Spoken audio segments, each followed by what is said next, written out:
Hi everyone and welcome back to my channel. So for today's video, we're going to be looking into one of the first lessons of our subject history of English language. So this is entitled with the introduction to the historical linguistics of an English language study. So let's proceed. So as we move on with our topic, this will be our core of discussion. First, of course, we're going to be looking into the introduction of the use of English. So what is the importance of the use of English and why do we need to study about it? Second one is we're going to be looking into where did the English start? Okay. Another one is about the how the English was developed and how English developed through time. And of course, another one is about the evolution of the modern English. And of course, going to be looking also with the importance also of why are we talking about this. So let's start with what are some key historical events and influences that have shaped the English language into what it is today. So if you're going to be looking at it, where did really the English language, or what is really the origin of English language? Where did the English language, takes place? So let's proceed. So we're going to be looking first on the importance of the English language. So why do you think it is very important that we need to study about and we need to use about the English language? Of course, first one that we need to understand is that English language tries to give us career opportunities.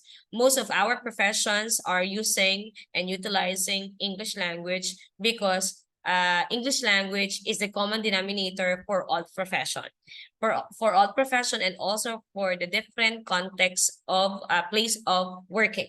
So with the use of English language through its competence and also through its utilization, we survive with a different profession, and therefore we create more opportunities. We create more opportunities not only into our country but also around the world. Another one is personal development. So personal development is basically more of when you try to have the use of English language, it's easy for you to improve yourself because you are engaged with one common denominator of the language itself. So personal development, like looking other people, understanding at other people, and listening from them, try to camouflage with them and all. Another one is global citizenship. Since we are not living by our own selves and all, so therefore we need to live by the others also. So as a citizen of the country and a citizen of the world, therefore, we need to look into the use of English language so that we will understand them and we will be understood. Another one is innovation and science. Through English language, we try to look into the innovative products of science. We need to look into the use of technology, and we try to look into the use of different issues and put it into the context of explaining of knowledge through science. And we try to understand these two big terms through the use of English language. We can communicate the innovation and science through the English language. Okay, so let's proceed with the global communication. Since most of us are trying into living into the different places, traveling into the different places, people are come and go into our country. Therefore, the use of English language is really important for us to be understood globally. So we can understand and be understood by the other countries because we have common denominator of the English language. Another one is business and economics. Okay, so business and economics, of course, through the use of English language, we can transact through with no hesitation, with no misinterpretation because of the use of English language. Through the common denominator of the English language, we can communicate through business into the other countries, into the different places, even if they have a different dialect. So in short, through trading, English language is being utilized. Another one is education. So most of our subjects are utilizing English language by our diverse English teachers. not only English teachers, but most of our teachers are using English for us to understand different subjects. It can either be in math, it can either be in science, can either be in history, because they are the common denominator for us to understand each concepts. There are also terms that cannot be translated into the language that we're using or the mother tongue of our language. Another one is technology and innovation. In relationship with innovation and science, it's the same. Through the use of English language, we understand, we utilize technology, we innovate technology, we innovate different knowledge, putting it into concrete objects through the use of English language. We communicate presenting the technology itself through the use of English language because it is a common denominator of everyone. Another one is cultural exchange. We try to share our culture from the other and vice versa because of the use of English language. Since not all of the people that we are meeting will have the same language with us. So Filipinos to Koreans, Japanese to Chinese, Chinese to British and all. So to cut that kind of division, we try to have the use of English language. Another one is travel and tourism. Since our before pandemic and during the pandemic, travel is really one of our ways to, distress ourselves. So since we are traveling from the different places, having a different dialect and having a different language, English language will help us to survive in traveling.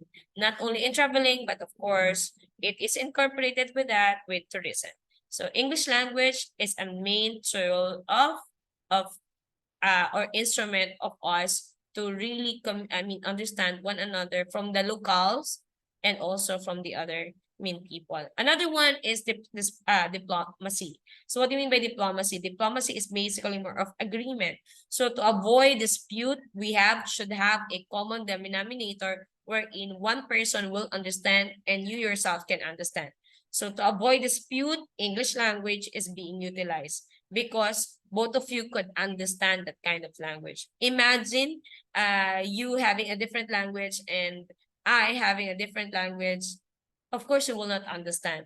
When you don't understand each other, it will lead to miscommunication.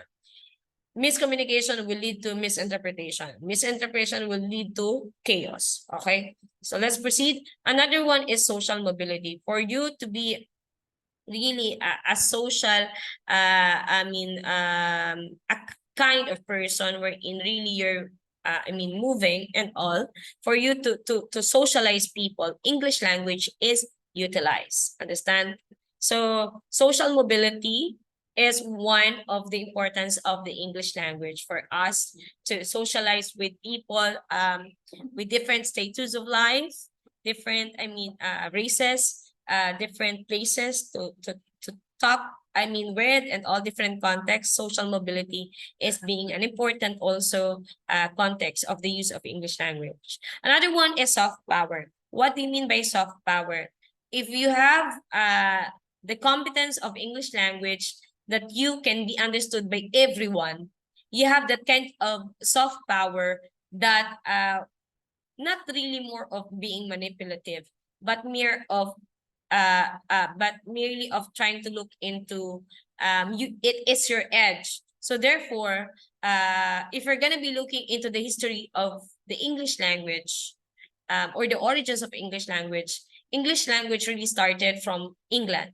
So way back then, if you have the advanced level of economy, advanced level of technology, therefore people or other countries would like to transact with you because you have something to offer to them, right? So therefore, since they have something more to offer from the other countries, people from the other countries would need to learn the English language, learn your language for you to understand one another. Understand? So it's kind of soft power of our English countries since they have that core. Understand? So if you're an English country, therefore it's easy for you to, I mean, it's easy for you to adjust to the terms and conditions of the other, having that kind of soft power. Because as an English country, it connotes with what? It connotes development, it connotes the innovation, it connotes money, and it connotes, I mean, high economy. Okay, so let's proceed. So as what I have told you, we're going to be looking into the origin of English. Where did the English really started? I mean, where did the English really came from? So English language came from the Germanic branch of Indo-European languages.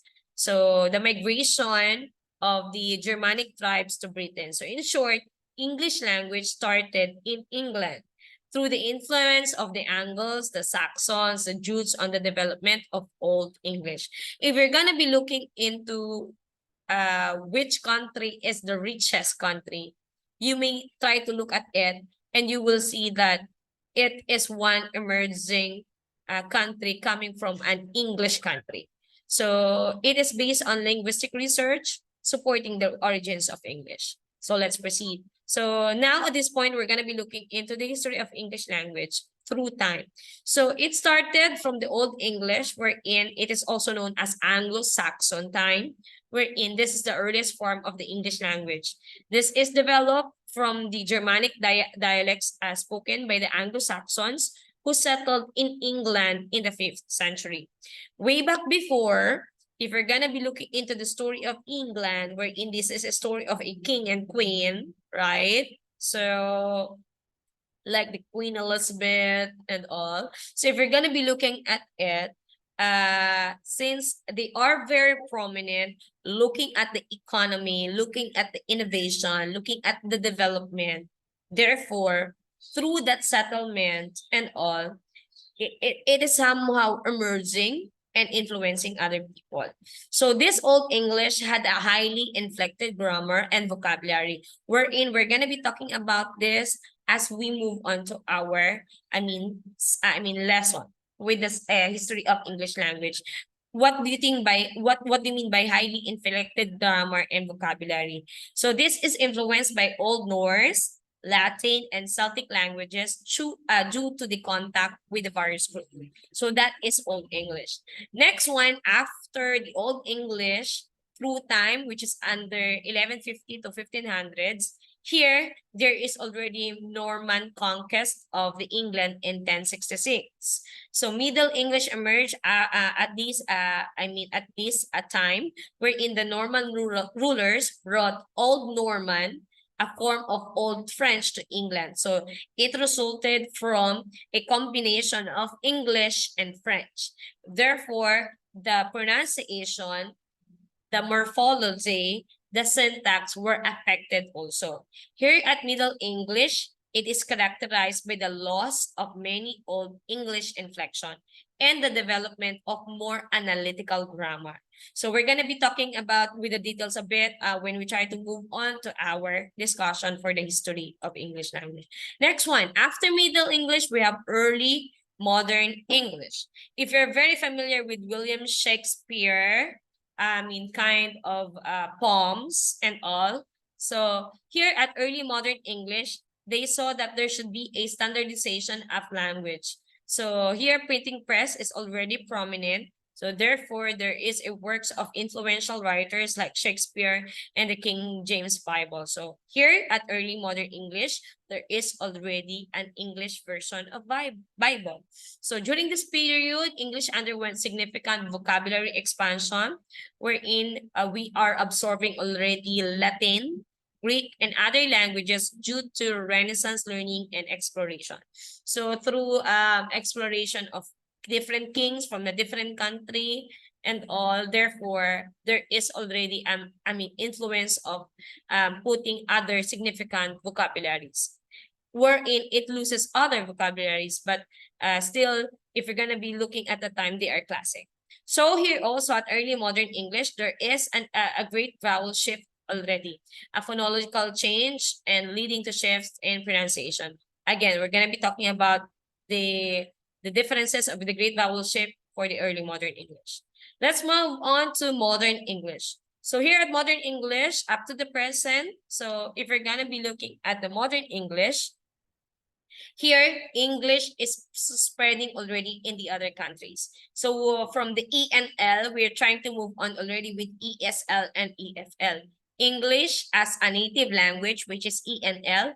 ESL, we're in English as a second language, meaning they have their own mother tongue and they need to learn about another language so that they will meet halfway for them to understand other, countries, other countries using other language. So that ESL. So what our ESL countries are like Philippines, what's this, India, am I right? So those are ESL countries. So you can check that one into, Google or whatever, who are the ESL countries, meaning English are utilized as their second language. Okay. Another one is we have EFL. EFL means English as a foreign language, meaning they are not their first, they are not their second, but they are their third language for them to learn. Usually our EFL countries are the Korea, China, like that. Am I right? Yeah. Okay. Why it's EFL? So EFL basically more of English becomes their foreign language because they have their first, they have their second, and whatsoever. Okay, so here at Tate Modern English is characterized by further simplification of grammar and changes in pronunciation. So the British Empire played a crucial role in spreading English language around the world, leading to various regional dialects. Since there is a spread of English, we have different variations already. We have American English, British English, Australian English, and Indian English. So that's why you're looking, or I know you're very familiar with some spelling of words that are utilizing a different type of English. You will say that the word, like for example, the word behavior, BEHAVIOUR and BEHAVIOR. So if you're going to be looking at both of them are accepted. However, here at Philippines, we're using American English. So we're not using the BEHVIOUR. We're using the spelling that has having no U. So that is what you mean by that. Because of the spread of the regional dialects, because of the spread of the English to the different regions or the different countries, therefore, vocabulary and structure of the English itself, spelling and whatsoever are being influenced also. So through the development of technology, globalization, and their internet acceleration, the spread and evolution of English really spread also. And therefore, it becomes a lingua franca of all. So what do you mean by global lingua franca? Meaning the language itself is being spoken worldwide. So that's global lingua franca. Being spoken by, large number of people. So that's lingua franca. So I guess that would be all for modern English. So I would like to end our discussion for today that English continues to evolve and adapt, incorporating new words, phrases, and idioms from various sources, especially in the fields like technology, science, and pop culture. This global presence ensures that it will continue to change and diversify, reflecting the dynamic nature of language itself. So like what you are saying that change is inevitable, it's the same goes with the English, since English continues to evolve. So that would be all, everyone, and I hope you learned something from our lesson today. And if you have any more question, address that to our session for our next class. So that would be all, everyone, and have a nice day.